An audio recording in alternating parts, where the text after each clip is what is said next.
Hi clay friends, and welcome to our video lessons on building an outdoor planter. Our finished product will look something like this. It's our raw clay with some metallic wash on it, and this will hold up outdoors that way. I find that when I put glaze on them, the glaze cracks apart, so this is one way that we can keep them safe for outdoor use. This particular guy has some drain holes in the bottom and is meant to have a catch plate around the bottom, and it has this little embellishment, this little owl guy set on the side. Some other options are you could put handles, or some people put little feet on the bottom and elevate it and then don't put a catch pan on and just let it drain out the bottom. I do have one sample of that.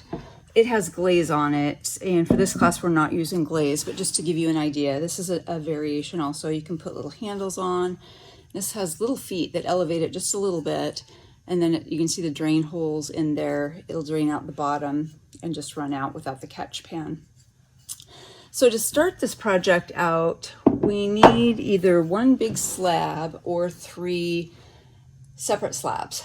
We're going to use one long slab that we want to be about 4 inches tall. You can do 4 to 5 inches tall, and anywhere from 24 to 28 inches long, somewhere in that range. So we're going to cut a strip out like this, and then we're going to have a bottom, this base piece. So you can imagine this piece right here. We're going to lay this wall up on an oval shape to form the base in a wall. And then we're going to have a second oval that's larger, and we're going to turn the edges up and turn that into a catch pan to catch the water as it drains. So your options are to do one long strip and then 2 separate pieces for your bottom and your catch pan, or you can do one big slab if you have a workspace that's big enough and feel comfortable flipping it around. The bigger slabs get a little bit trickier. Sometimes they're hard to lift and maneuver. So you want to roll the slab out, and then you want to smooth it on both sides, which means we need to flip it over.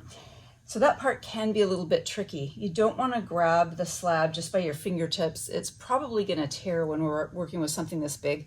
It's also going to make fingerprint marks that the clay can remember, and it'll come back later. Even if we smooth it out, clay has memory, and it might remember that you touched it there. And I have on occasion pulled pieces out and found 4 little indentations that match my handprint exactly. So if you can remember, it's a little bit easier, more effective to handle your clay with a flat hand. So I'm laying on my 2 palms and I'm using the upper part of my arm. That way you can kind of get a good hold on it and then lift it up like this, putting pressure all the way across, and flip it over like that. And then I can smooth the back side. And for the smoothing part, you can either use this flat part of your metal rib, and I tend to go all different directions, or if you have a bigger plastic rib, you can use one of the harder plastic ribs. If you do a lot of slab work, this is probably a good investment. This is another Cheryl mud tool.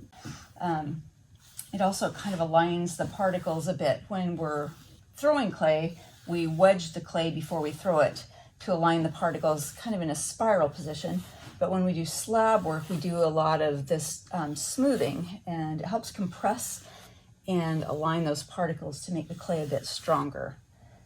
So our first step is to either get one big slab or 3 small slabs, and then smooth them out, and then just let them set a while. It's better if they set an hour or 2, usually, depending on the moisture level of your clay. We want this to be leather hard because once we cut it out, we're going to stand that wall up on the base. So it needs to be that kind of cheddar cheese feeling hardness so that it can support itself. So this is a good time just to take a break, go do something else, and come back in a few hours.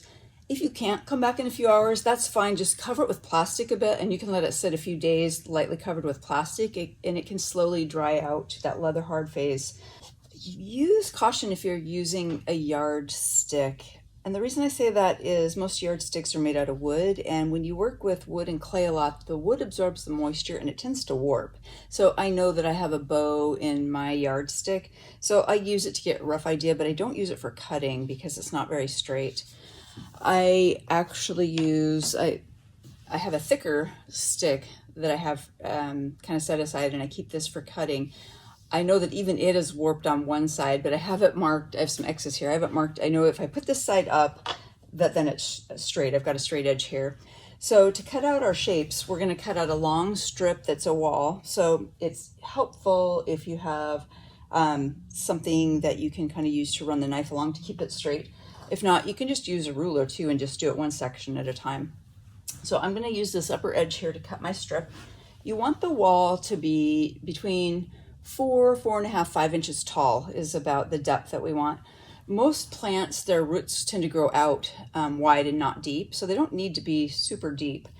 And then for length, you can go anywhere from 24 inches to 27, 28 inches, depending on how big your slab is. So I'm going to go ahead and mark off the wall, the long strip that's going to be the wall up here. I'm going to start by just cutting off this rough edge. Just make sure that the right side of my stick is up so I can get a straight-ish line. These slabs are 1/2 inch, and then through handling them and smoothing them, it thins them out. Usually by the time I'm done, they're usually about 3/8 of an inch. And for an outdoor planter, you don't want it thinner than that. So a 1/2 inch is a good goal. And if you make sure that you, even as you work with it, make sure that you don't get it down to less than 3/8 of an inch. That's kind of what you want to hold up outside. And thicker is better too. Okay, so we have a straight line along here. So now I can measure down. I'll just do this one somewhere in the middle. I'll do 4.5 inches. So I can measure down and mark 4.5 inches along here. And then use the straight edge of my stick again to create the lower wall. And then I'm going to use the scraps on the lower side is what we're going to use to form the base and that water catching plate that goes underneath. And we're going to demo 2 shapes for you. We're going to do an oval and we're going to do a triangle. With the oval, we're going to use some textures that we stamp in while the wall is still wet at this leather hard stage. And then with the triangle, we're going to add in kind of a green man face, and that way the plant can be growing out like it has here.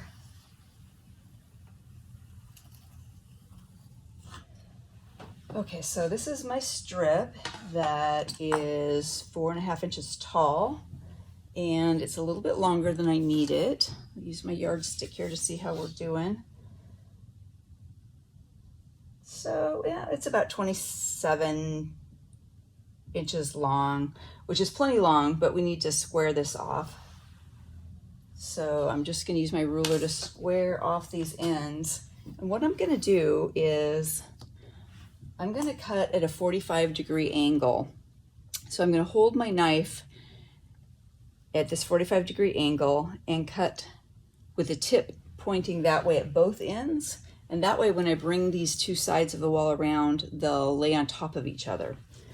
So get this lined up here so it's straight. I'm going to make sure the tip of the knife is, make sure this is all showing here. There we go. Make sure that the tip of the knife is touching my work surface, the table, and holding that at a 45-degree angle. I'm going to run that across like that.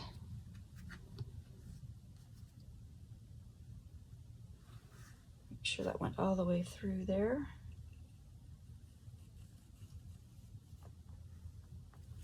So you can see we've got a 45-degree angle there. That's the scrap side that we just cut off. And then at the other end, I'm going to square this off, but I'm going to keep the knife the same direction. So the tip was pointing this direction. I'm going to bring the tip down, make sure it's touching the table, and then move that toward me.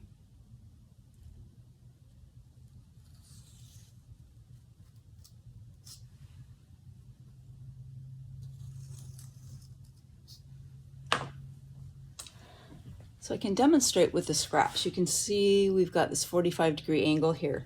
So when you have 2 45-degree angles, we're going to be able to join these 2 sides, and it creates more of a surface area to slip and score together.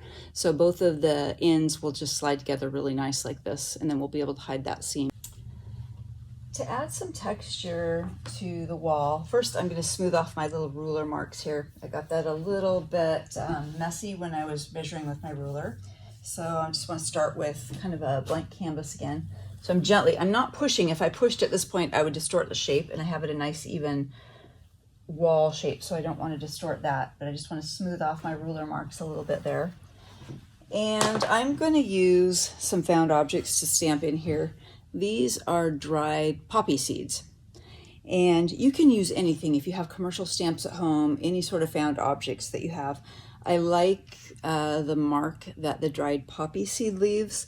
And then the other thing that I'm going to use more of a focal point is this is a stamp that I made. It's just some scraps of clay that I worked into a circle, and then I just cut some lines in it, but it makes sort of a floral shape on there for a larger focal point that can go in the middle of the planter.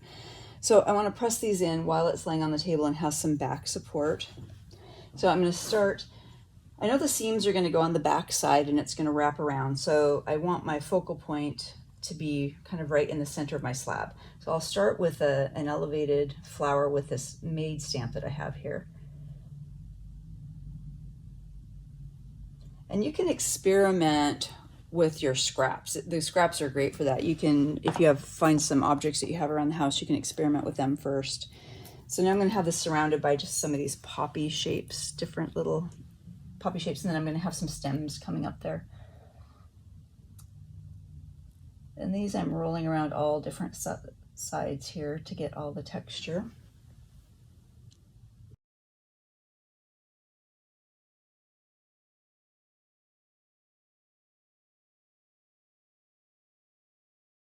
We have our pattern laid out. I like to also smooth this upper edge.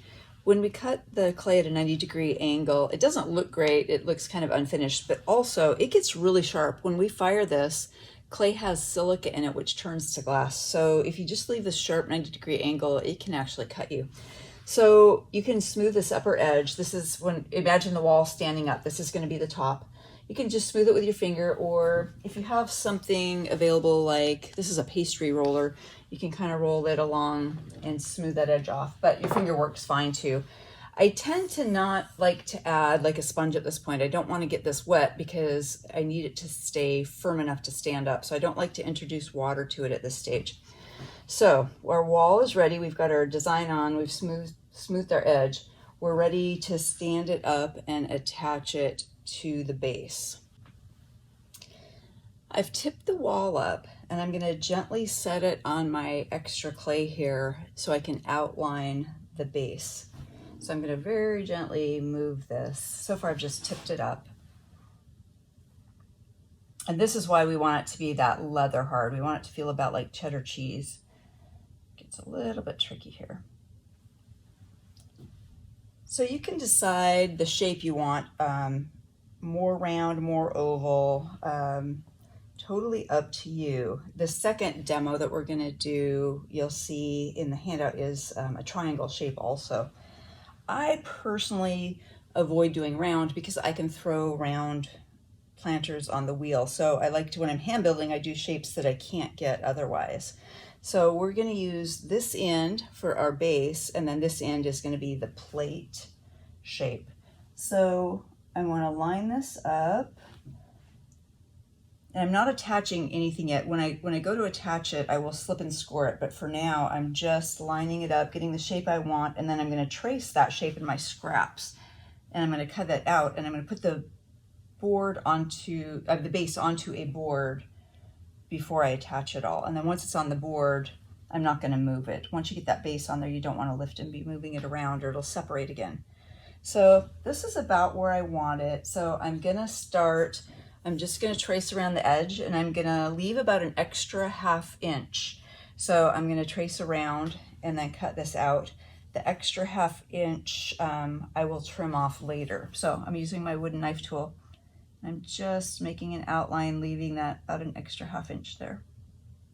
I'm going to use my knife tool to cut out my oval.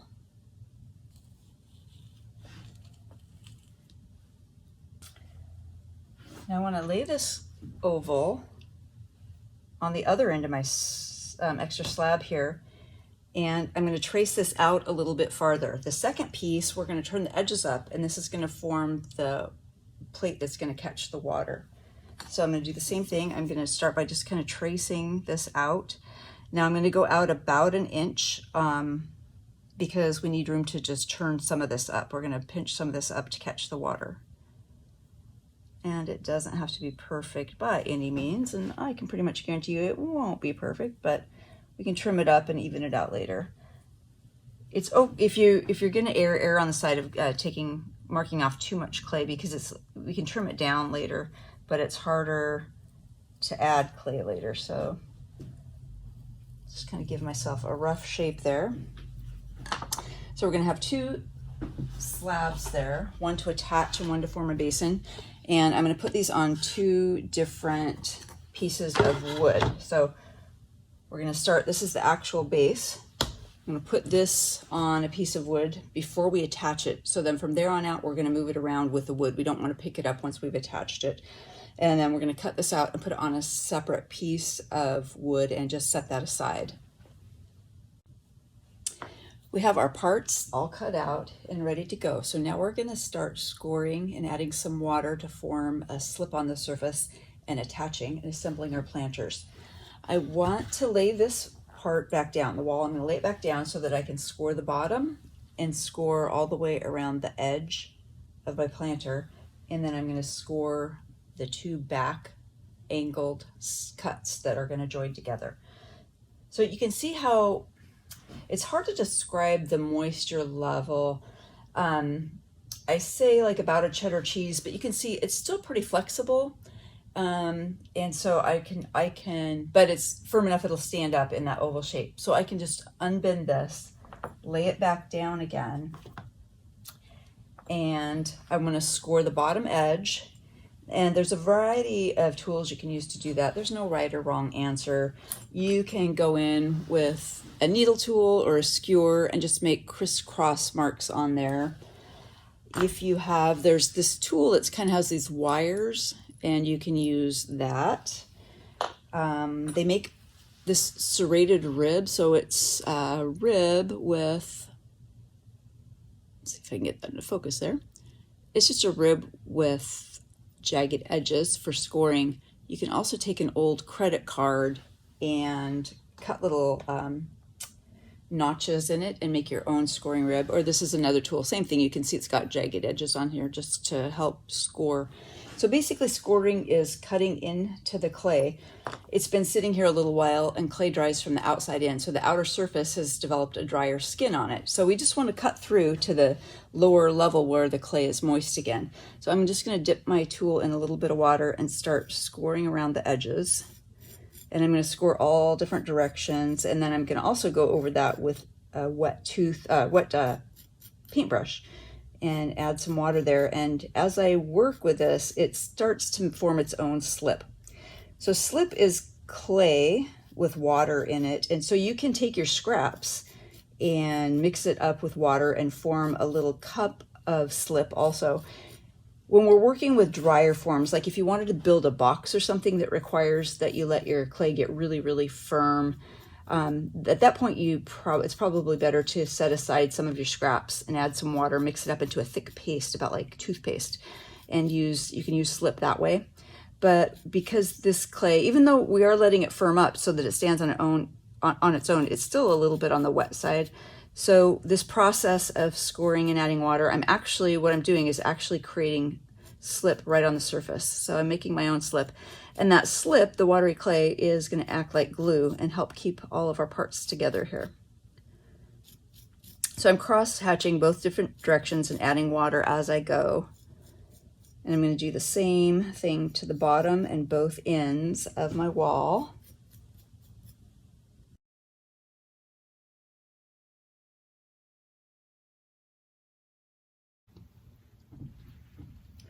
We have a nice slip form on the surface here where we're going to join these two pieces.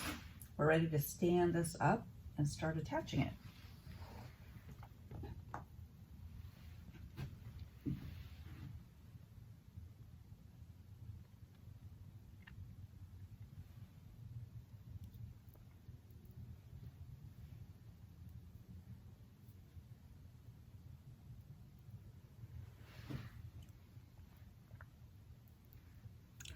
And I intentionally left a bit of overhang here. And there's two different ways we can treat this that I'll show you. One, we can paddle it and curl it up and around and make kind of a ledge on the bottom. And the other one is just to seal it really well and then go in with a knife and trim it off even. So we'll talk about that, the pros and cons of those two things in just a bit here. But the key thing for now, we want to get a really good seal. And then we're actually going to wrap this up tight and let it sit and let those joints all bond together before we come in and do anything else to it. So I'm going to work these seams. I'm using equal pressure from both sides to work my way up this joint here to get a good seal.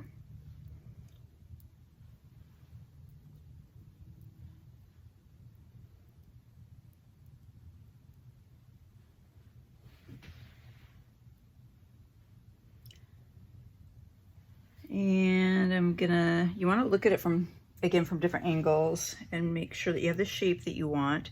It's another nice reason that we have a little bit of wiggle room and make the base a little bit bigger than we need. You can change the shape if you change your mind a little bit, feel like it's gotten off center, not quite where you want it.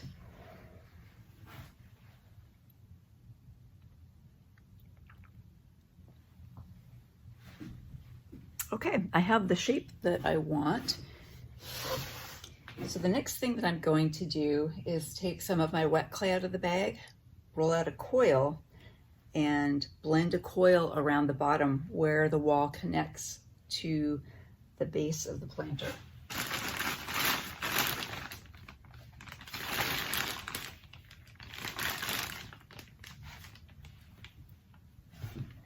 And this doesn't have to be one long coil. You can do this in several small coils too.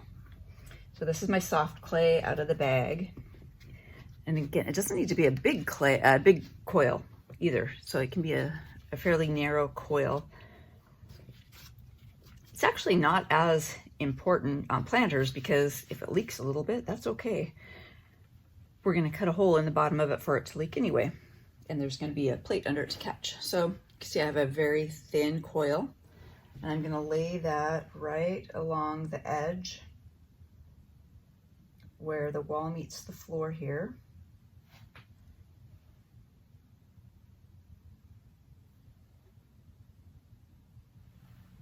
And that was about a little bit more than half, so I'm going to roll out a second coil. I don't need all of that.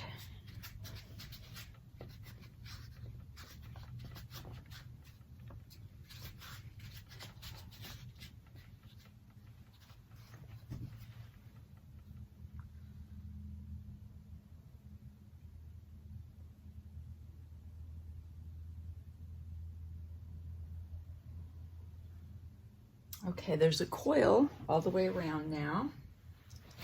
And what we're going to do now is use the rounded end of your wooden knife tool and go in and drag half of that coil up the wall and half of the coil onto the base.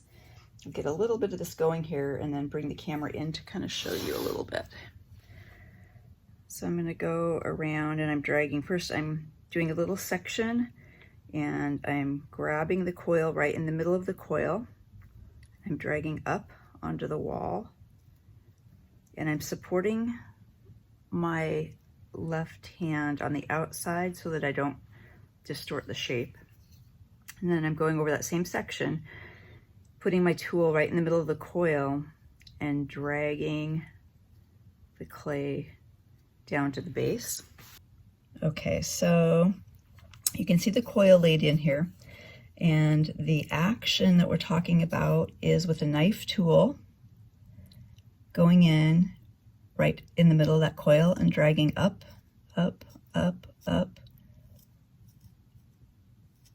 and then go back in the middle of the coil, and we're dragging down, down, down onto the floor. And then you can go over it. You can get your wooden knife tool a little bit wet and go over it to smooth it off and blend it. And so we're just going to work our way around until we don't see that there's a separate coil there. We're going to blend that coil in for extra strength, and we don't want to see that there used to be two separate pieces of clay here. We want it to look like it's all one piece of clay. We have a coil added around the inside, And we've gone in and kind of smoothed that off until you can't see that it's a coil. And now I'm going to go around and smooth the inside edge. We rolled the outside edge of the wall, and I just want to go around this inside edge. I'm just going to use my finger. But again, I'm feeling for those sharp edges. We want to avoid sharp edges. So we want to make sure that this is nice and smooth all the way around. I'm also going to go up, and I'm just compressing this back seam all the way up and making sure that it's got a good seal.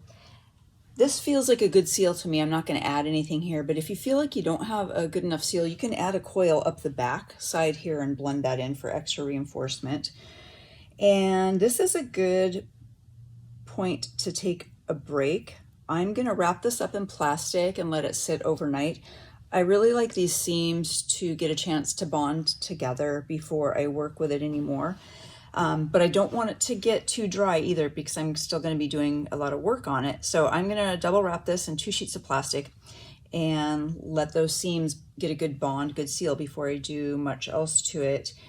And if you need to leave it a few days, that's fine if you've got other things to do. This is a great point just to wrap it up tight with lots of plastic and set it aside. And same thing with this bottom piece that's going to turn into our water catching plate. You can wrap that up with a couple layers of plastic. This is still really wet. You can see it's super soft and bendable, and we want to keep it that way.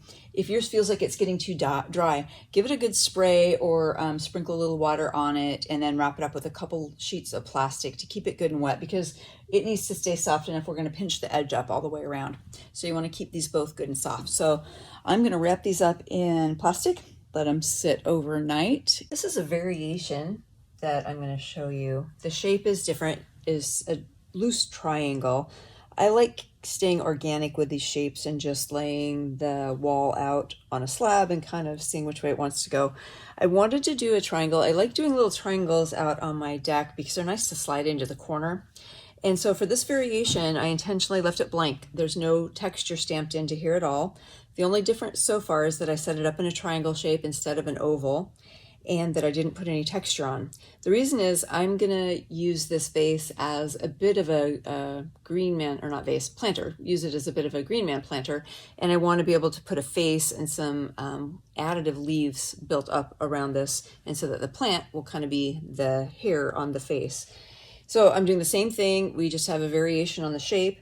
One tip, when you're lining up the joint in the wall, you don't want to ever put the joint on the sharp corner. There's a lot of pressure on the corner for it to split back apart. So always pick a flat side. This particular one, the joint is on this flat side.